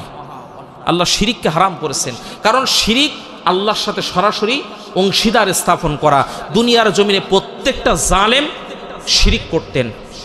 দুনিয়ার জমিনে প্রত্যেকটা জালেম ছিলেন মুশরিক, শিরিক স্থাপন করতেন। আপনারা বলতে পারেন হাসিনা তো মুশরিক না, হাসিনা তো মুসলমান। আমার ভাইরা, তিনি মুসলমান কি মুসলমান নয়, আসতেছে সামনের কথাই। সম্মানিত ভাইরা আমার, আল্লাহ পাক রব্বুল আলামিন বলেন, ওয়া'বুদুল্লাহ ওয়ালা তুশরিকু বিহি শাইআ। 4 নম্বর সূরার 36 নম্বর আয়াতের এটা। আল্লাহ পাক রব্বুল আলামিন বলেন, তোমরা কেবলমাত্র আল্লাহরই দাসত্ব করো, আর অন্য কোনো কিছু তার সাথে শরীক স্থাপন করো না। এরপর আল্লাহ পাক রব্বুল আলামিন বলেন, ওয়া ইয ক্বালা ইব্রাহিমু লিআবিহি আযারা আতাত্তাখিযু আসনামান আলিহাতান ইন্নী আরাকা ওয়া কওমাকা ফী দালালিম মুবিন। স্মরণ করো যখন ইব্রাহিম আলাইহিস সালাতু ওয়াস সালাম তার পিতা আযরকে বলেছিলেন, তুমি এবং তোমার কওমের মানুষগুলা যে পথের অনুসরণ করতেছো, আমি স্পষ্ট দেখতে পাচ্ছি ওই পথটা ভ্রান্ত পথ। আলেম সমাজ মানুষদেরকে যখন বলেছিলেন যে তোমরা যে পথের অনুকরণ করতেছো এটা শিরিকের পথ, এটা কুফরের পথ, তখনই আলেমদের বিরুদ্ধে অবস্থান করেছে। ঠিক আমাদের জাতির পিতা ইব্রাহিম আলাইহিস সালাতু ওয়াস সালামের স্বয়ং নিজের পিতা আযর ইব্রাহিম আলাইহিস সালাতু ওয়াস সালামকে আগুনের ভিতরে ফেলানোর জন্য সাহায্য করেছে। নাউজুবিল্লাহ বলেন। নিজের পিতা পর্যন্ত রশি ধরেছে নিজের সন্তানকে আগুনের ভিতরে ফেলবেন। অপরাধ একটাই, দুনিয়ার জমিনে শিরিকের বিরুদ্ধে ইব্রাহিম আলাইহিস সালাতু ওয়াস সালাম দাঁড়িয়েছেন। এই সমাজের আলেমদের একটাই অপরাধ যে শিরিকের বিরুদ্ধে, তাগুদের বিরুদ্ধে কেন আলেম সমাজ দাঁড়িয়েছে। সম্মানিত ভাইরা আমার, এই শিরিক কিন্তু দুনিয়ার জমিনে একদিনে প্রতিষ্ঠিত হয় নাই। একটাবার খেয়াল করেন, আমাদের আদি পিতা আদম আলাইহিস সালাতু ওয়াস সালাম যখন দুনিয়ার জমিনে আসলেন, দুনিয়ার জমিনে আসার 2000 বছর পর্যন্ত দুনিয়ার জমিনে শিরিক নামক কোনো বস্তু ছিল না। নূহ আলাইহিস সালাতু ওয়াস সালামের সময় এই শিরিকের আবির্ভাব হয়েছে। নূহ আলাইহিস সালাতু ওয়াস সালামের সময়ে নূহ আলাইহিস সালাতু ওয়াস সালামের সময়ে 5 জন ব্যক্তি ছিলেন। কুরআন আল কারীমের ভিতরে সূরা নূহের 23 নম্বর আয়াতের ভিতরে তাদের 5 জনের নাম আল্লাহ পাক রব্বুল আলামিন বর্ণনা করে দিয়েছেন। 1 নম্বর হচ্ছেন ওয়াদা, 2 নম্বর সুয়াব, 3 নম্বর ইয়াগুস, 4 নম্বর ইয়াউক, 5 নম্বর হচ্ছেন নাসর। এই 5 জন ব্যক্তি ছিলেন অত্যন্ত আবেদ এবং অত্যন্ত আল্লাহওয়ালা মানুষ। এই অত্যন্ত বুজুর্গ কোয়ালিটির মানুষ ছিলেন। নূহ আলাইহিস সালাতু ওয়াস সালামের সময় এই 5 জন ব্যক্তি যখন ইন্তেকাল করলেন, ইন্তেকাল করার কারণে ওই সমাজের মানুষগুলা অত্যন্ত আবেগপ্রবণ হয়ে গেলেন। তারা বিরহ বেদনা সহ্য করতে পারছেন না। নিজেদের বেদনাকে তারা স্থগিত করার জন্য তারা বিভিন্ন পাথরের উপরে ওই সমস্ত মানুষদের চেহারার আকৃতিগুলা একে একে রাখার চেষ্টা করা শুরু করলেন। দেখা গেল বৃষ্টির মাধ্যম দিয়ে, রোদের মাধ্যম দিয়ে যখন সেগুলা মুছে যেতে শুরু করলো, পরের প্রজন্ম পাথরের ভিতরে তারা খোদাই করে করে মূর্তি তৈরি করার চেষ্টা করলো। ওই প্রজন্ম যখন শেষ হয়ে গেল, পরের প্রজন্ম এসে আরো নিখুঁতভাবে তাদের চেহারাগুলা তৈরি করে মূর্তিতে রূপান্তর করে ফেললো। পরবর্তী প্রজন্ম এসে শ্রদ্ধার সাথে ওই 5 জনের চেহারা, ওই মূর্তিগুলা নিয়ে তারা তাদের উঠানে, তারা তাদের বিভিন্ন প্রবেশদ্বারে একেবারে মুখের কাছে রাখা শুরু করলো। ওই প্রজন্ম শেষ হয়ে গেল। পরের প্রজন্ম যখন চলে আসলেন, মূর্তিগুলা নিয়ে তারা উপাসনালয়ের বাইরে রাখা শুরু করলো।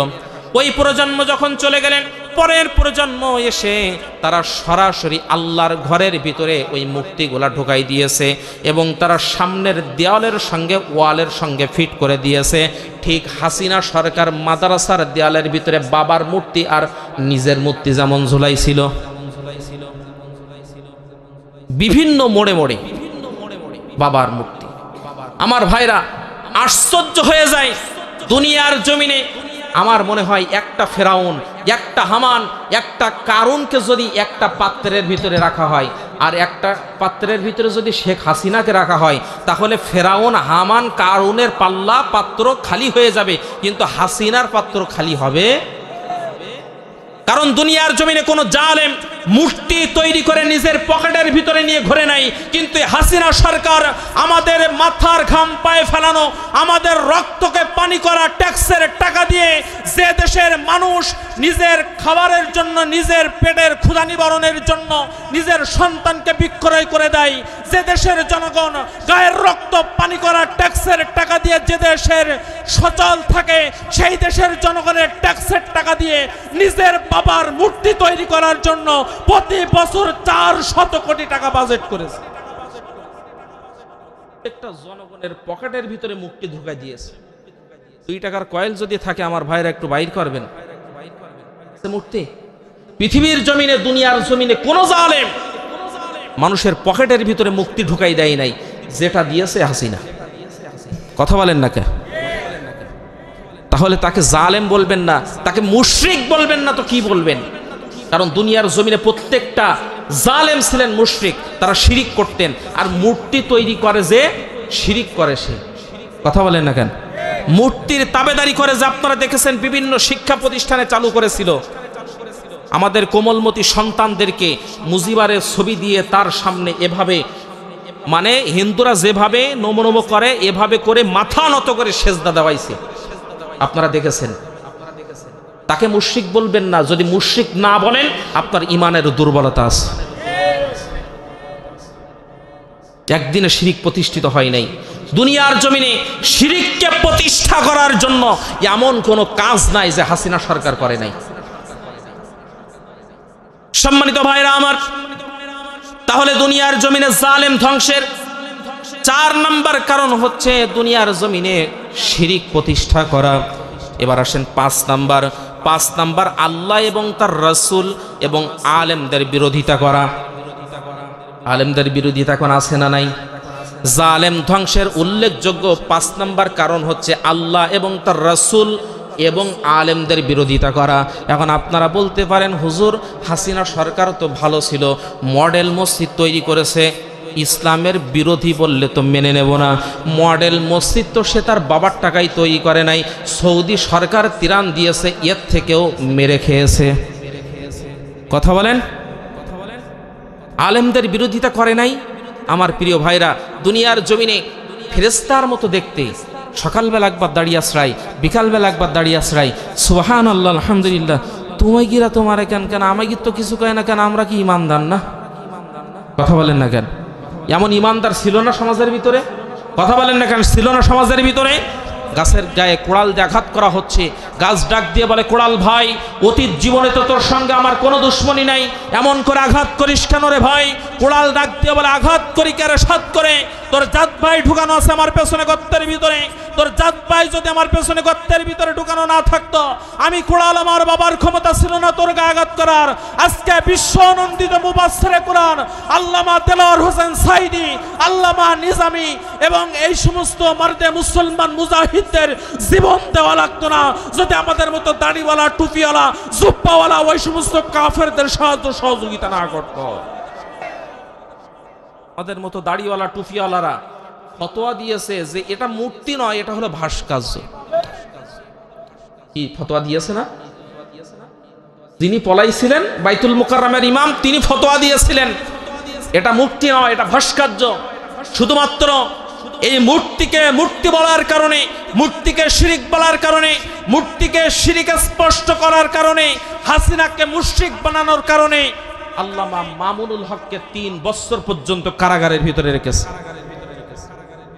মুফতি আমির হামজাকে 3 বছর কারাগারের ভিতরে রেখেছে। কোরআনের পাখি আল্লামা দেলোয়ার হোসেন সাইদিকে 13টা বছর কারাগারের ভিতরে রেখে তাকে এমন কোন নির্যাতন নাই তার উপরে করা হয় নাই। অসংখ্য হাজার হাজার মানুষ জীবন দিয়েছে, শাহাদাত বরণ করেছে, রক্ত দিয়েছে, কিন্তু ইসলামের পথ থেকে চুল পরিমাণ সরে যায় নাই। কথা বলেন ঠিক কিনা? একজন মানুষ হাজার হাজার মানুষের রক্ত নিয়েছে, জুলুম করেছে, নির্যাতন করেছে, সেই মানুষটা কি ইমানদার মুসলমান থাকতে পারে? কথা বলেন, থাকতে পারে?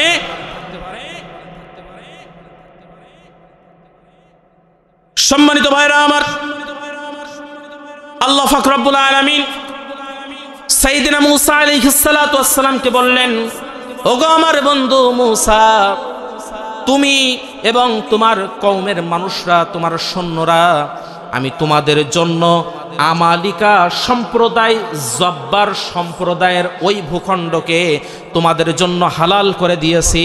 তোমরা আমালিকা সম্প্রদায়ের বিরুদ্ধে জিহাদ করো। আমার ভাইরা, একটু কোরআনের তাফসীর থেকে আমরা খেয়াল করি। দুনিয়ার জমিনের এই সমস্ত আলেমদের বর্ণনা এখান থেকে আপনারা স্পষ্ট পেয়ে যাবেন এরা কোন ধরনের আলেম। আমার ভাইরা, আল্লাহ পাক রব্বুল আলামিন যখন ঘোষণা দিয়ে দিলেন, ওগো আমার মূসা, তুমি এবং তোমার কওমের মানুষগুলা ওই আমালিকা সম্প্রদায় তোমরা নিজেদের দখলের ভিতরে নিয়ে নাও। মূসা আলাইহিস সালাতু ওয়াস সালাম বিরাট বড় বাহিনী নিয়ে সিরিয়ার অনুকূলে অদূরে বনু কেনাআন নামক স্থানে তারা তাবু গাড়লেন আমালিকা সম্প্রদায়ের বিরুদ্ধে জিহাদ করার জন্য। এই আমালিকা সম্প্রদায়ের মানুষদের দেহের বর্ণনা এত বড় ছিল, তাফসীরের ভিতরে চলে আসছে যে ওই মূসা আলাইহিস সালাতু ওয়াস সালাম আর তার অনুসারীরা যদি ওই আমালিকা সম্প্রদায়ের মানুষদের গায়ের ভিতরে উঠতেন, তাহলে পা বেয়ে বেয়ে সর্বোচ্চ হাঁটু পর্যন্ত উঠতে পারতেন। খেয়াল করেন, তাহলে তারা কত বড় দেহের অধিকারী ছিলেন। মূসা এবং তার অনুসারীরা যদি ওই আমালিকা সম্প্রদায়ের মানুষদের গায়ের ভিতরে উঠতেন, তাহলে সর্বোচ্চ হাঁটু পর্যন্ত উঠতে পারতেন। তার মানে আমাদের কাছে ছোট্ট একটা পিঁপড়া যেমন, আমালিকা সম্প্রদায়ের মানুষদের কাছে মূসা এবং তাদের জাতিরা তেমন। আপনারা বুঝতেছেন? আমি কোরআন থেকে তাফসীর করতেছি প্রিয় ভাইরা। আল্লাহ পাক রব্বুল আলামিন যখন ঘোষণা দিলেন, মূসা আলাইহিস সালাতু ওয়াস সালামের কওমের মানুষগুলা ঘোষণা দিয়ে দিলেন।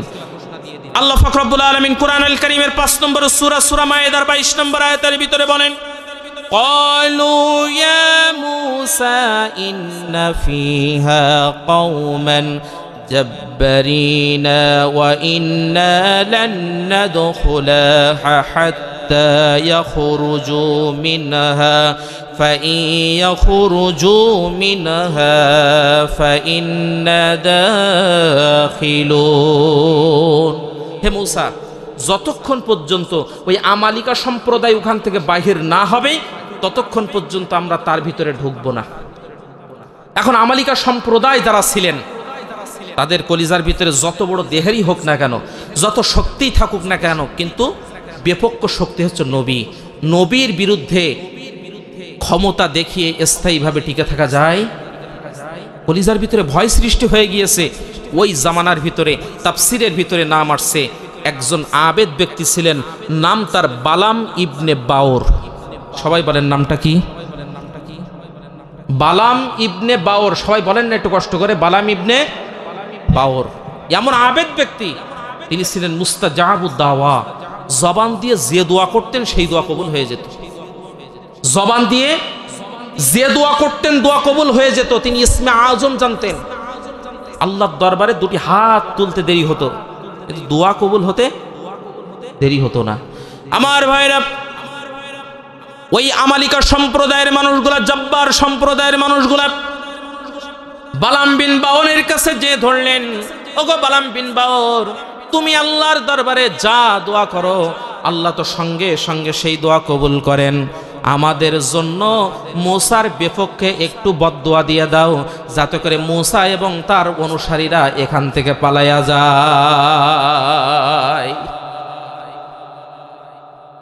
কার বিরুদ্ধে দোয়া? মূসার বিরুদ্ধে দোয়া। গভীর মনোযোগ আমার ভাইরা, এই কথার সাথে বর্তমান বাস্তবতার কত মিল আপনারা মিল করে নেবেন। আমালিকা সম্প্রদায়ের মানুষগুলা চলে গিয়েছে। ও বালাম বিন বাওর, কি চাও? ক্ষমতা চাও? দেওয়া হবে। সম্পদ চাও? দেওয়া হবে। কি চাও?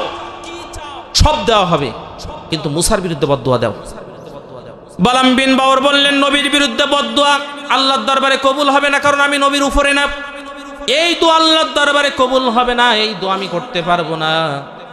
এবার ওই আমালিকা সম্প্রদায়ের মানুষগুলা বুঝলেন এখানে কাজ হবে না, মেন জায়গায় টাইট দিতে হবে। দেখবেন বিভিন্ন জায়গায় এসপি ডিসি যারা রয়েছেন এবং বড় বড় যারা আইনজীবী রয়েছেন, ব্যারিস্টার রয়েছেন, তাদের সঙ্গে সরাসরি মিট না করতে পারলে বিভিন্ন যোগাযোগ মাধ্যম দিয়ে তাদের হোম মিনিস্টারের কাছে যায়। কথা বলেন না কেন? হোম মিনিস্টারের কাছে হাদিয়া তোহফা নিয়ে একেবারে আত্মীয় নিয়ে পরিচয় নিয়ে, আর মহিলাদের মন হলো নরম, আর সব থেকে লোভী অন্তর শয়তান তাদের অন্তরের ভিতরে সহজেই প্রবেশ করতে পারে।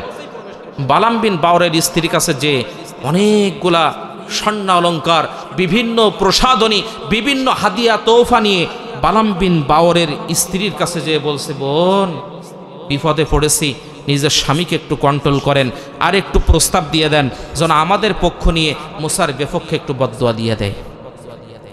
স্ত্রী যখন একেবারে জাতাকলের মতো ধরে ফেলেছে, স্ত্রীর আবদার ফেলতে পারলেন না, বলল ঠিক আছে আমি মূসার বিরুদ্ধে বদদোয়া দেব।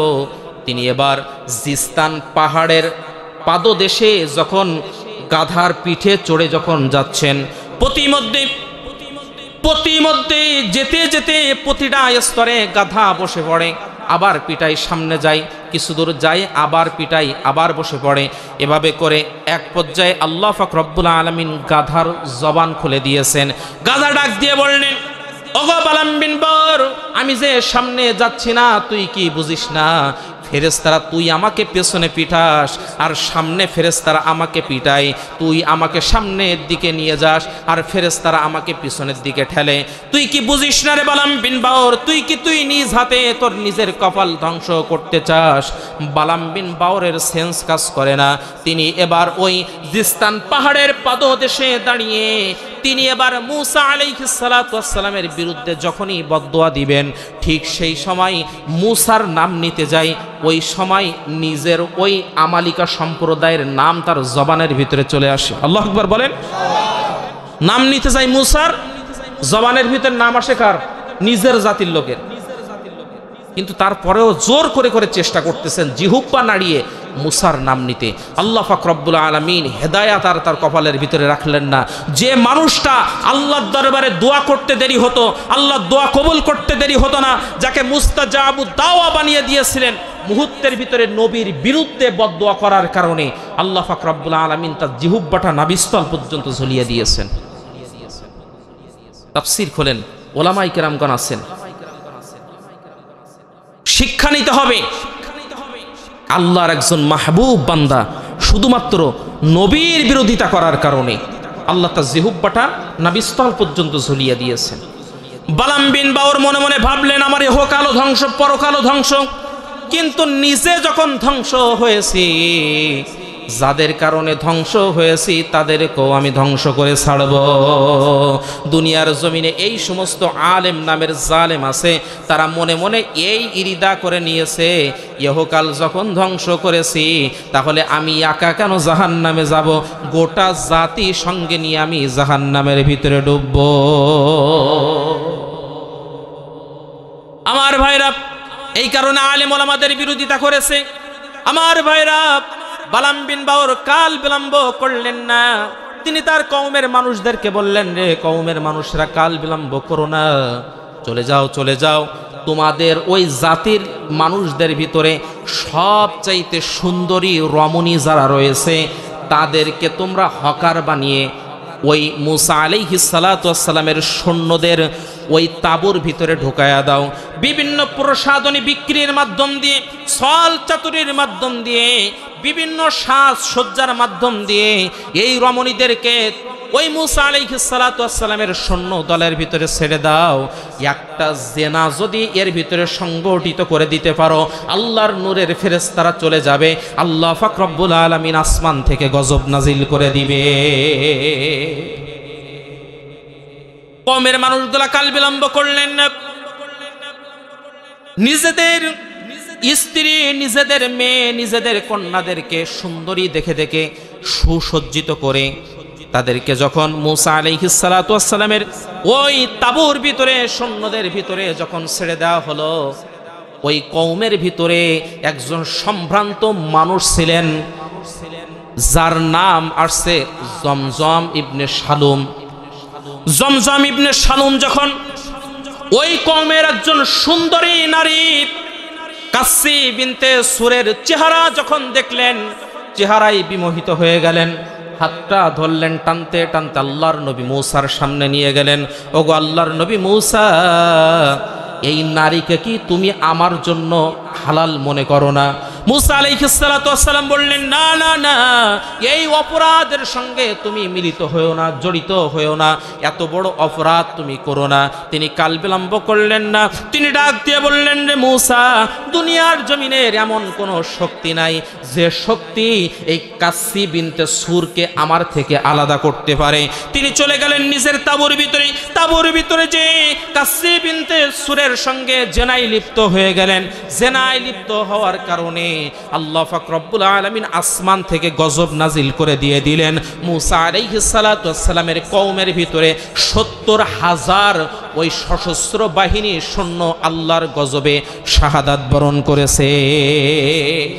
একজন ব্যক্তির অপরাধের কারণে, একটা জেনা সংগঠিত হওয়ার কারণে আল্লাহ পাক রব্বুল আলামিন মুসা আলাইহিস সালাতু ওয়াস সালামের সৈন্যদের ভিতর থেকে ৭০,০০০ সৈন্যকে ওখানে শাহাদাত বরণ করিয়ে দিয়েছে।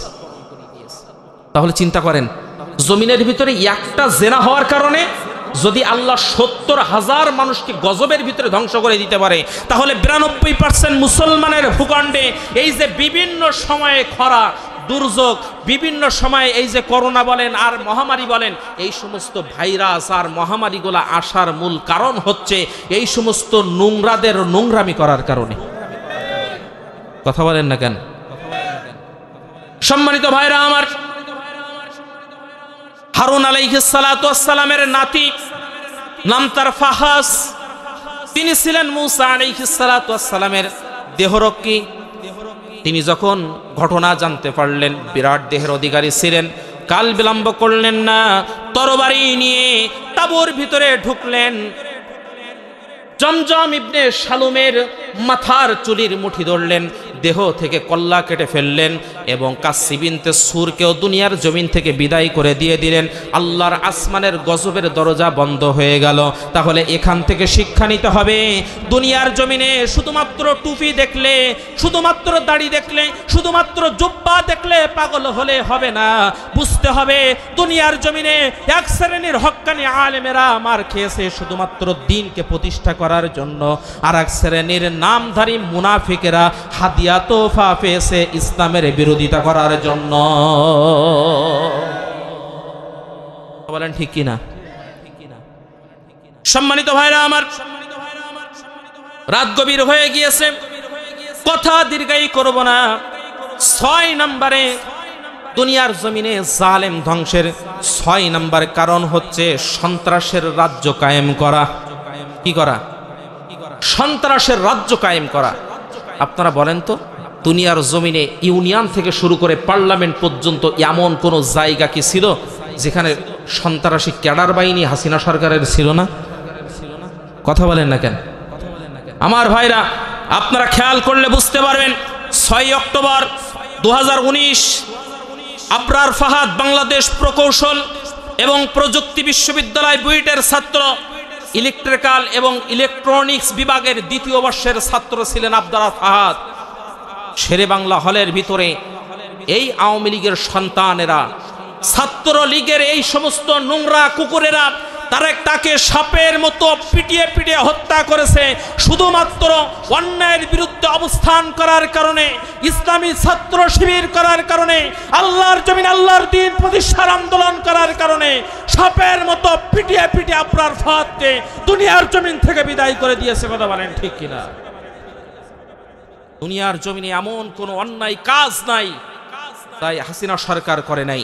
আপনারা দেখেছেন মায়ের কোল থেকে সন্তানকে কেড়ে নিয়ে ক্রস ফায়ার দিয়েছে। আপনারা দেখেছেন ফাঁসির কাস্টের আসামিকে শেখ হাসিনা নিজের হাতে জবাও করেছে। আপনারা দেখেছেন আয়না ঘর নামক নিকৃষ্ট এমন কারাগার যেটা দুনিয়ার জমিনে কোনো জালেম তৈরি করে নাই, যেটাই হাসিনা সরকার করেছে। আপনারা দেখেছেন অধিকার আদায়ের জন্য যখনই মাঠে ময়দানে কেউ মাঠের ভিতরে নেমেছে তাকে ক্রস ফায়ার দেওয়া হয়েছে। আপনারা দেখেছেন মাজলুম মানুষগুলা 17টা বছর বাড়িতে থাকতে পারে নাই, স্ত্রীর কাছে থাকতে পারে নাই, সন্তানের কাছে থাকতে পারে নাই, তাদেরকে এভাবে জুলুম করা হয়েছে, সন্ত্রাসের রাজ্য কায়েম করা হয়েছে। আপনারা দেখেছেন বিশ্বজিৎ নামের একটা হিন্দু ছেলে, একটু চুল দাড়ি ছিল, হয়তোবা ক্লিন শেভ হতে পারে নাই, শুধুমাত্র এই অপরাধের কারণে একজন হিন্দু ছেলেকে শিবির সন্দেহে তাকে পিটিয়ে পিটিয়ে হত্যা করেছে। দুনিয়ার জমিনে এমন কোন সন্ত্রাসী কার্যক্রম নাই যেটা এই সরকার করে নাই। তাহলে আমরা আলোচনার শুরু থেকে শেষ পর্যন্ত কোরআন এবং হাদিসের আলোকে যত আলোচনা শুনলাম, এর মাধ্যম দিয়ে স্পষ্টভাবে বলতে চাই, শুধু এখানেই নয়, আমার সংগ্রহে একটা বই রয়েছে, আমি নিজে পড়েছি, মুক্তিযোদ্ধা মতিউর রহমান রেন্টুর লেখা আমার ফাঁসি চাই। এই বইয়ের ভিতরে তিনি যে বর্ণনা করেছেন হাসিনা কোনো দিনের জন্য জন্মগত মুসলমান নয়, তিনি জন্মগতভাবেই একজন মুশরিক। আমি নিজে পড়েছি। আপনারা বলতে পারেন হুজুর বাইরের লেখকের কথা শুনতে চায় না, তিনি বাইরের লেখক নয় ভাই। মতিউর রহমান মুক্তিযোদ্ধা মতিউর রহমান রেন্টু, তার স্ত্রীর নাম হচ্ছে ময়না। এই ময়না কে জানেন? শেখ হাসিনার পা টিপে টিপে ঘুম পাড়িয়ে দেওয়া থেকে শুরু করে ওই পা টিপে টিপে ঘুম থেকে উঠানো পর্যন্ত 24টা ঘন্টা তদারকি করতেন মুক্তিযোদ্ধা মতিউর রহমান রেন্টুর স্ত্রী ময়না। মানে খোল খবর কোথা থেকে আসতেছে বুঝতেছেন? শুধুমাত্র জুলুমের বিরোধিতা করার কারণে তিনি বইটা লিখেছেন, কিন্তু প্রকাশ করতে পারেন নাই। ফ্যাসিস্ট হাসিনা যখন দুনিয়ার জমিন থেকে এই বাংলাদেশ থেকে বিতাড়িত হয়েছেন, তিনি প্রকাশ করেছেন।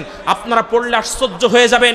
এই জমিনের ভিতরে সন্ত্রাসের রাজ্য কায়েম করার জন্য, এই জমিনের ভিতরে শিরককে প্রতিষ্ঠা করার জন্য, এই জমিনে কোরআনের আওয়াজকে নিস্তব্ধ করে দেওয়ার জন্য, এই জমিনে মাজলুমদেরকে জুলুম করার জন্য, শুধুমাত্র শেখ হাসিনা তার মসনদকে টিকিয়ে রাখার জন্য হাজার হাজার মানুষকে তারা ফাঁসির কাষ্ঠে ঝুলিয়েছে। কথা বলেন ঠিক কি? নাই মাজলুম মানুষ, শুধুমাত্র আল্লাহর জমিন আল্লাহর দ্বীন প্রতিষ্ঠা করার জন্য যারাই কাজ করেছে তাদের বিরোধিতা করেছে, যারাই তাদের পক্ষে সাফাই গিয়েছে, হযরত শেখ হাসিনা লাগাইছে, তাদের হাদিয়া তোফার অভাব হয় নাই।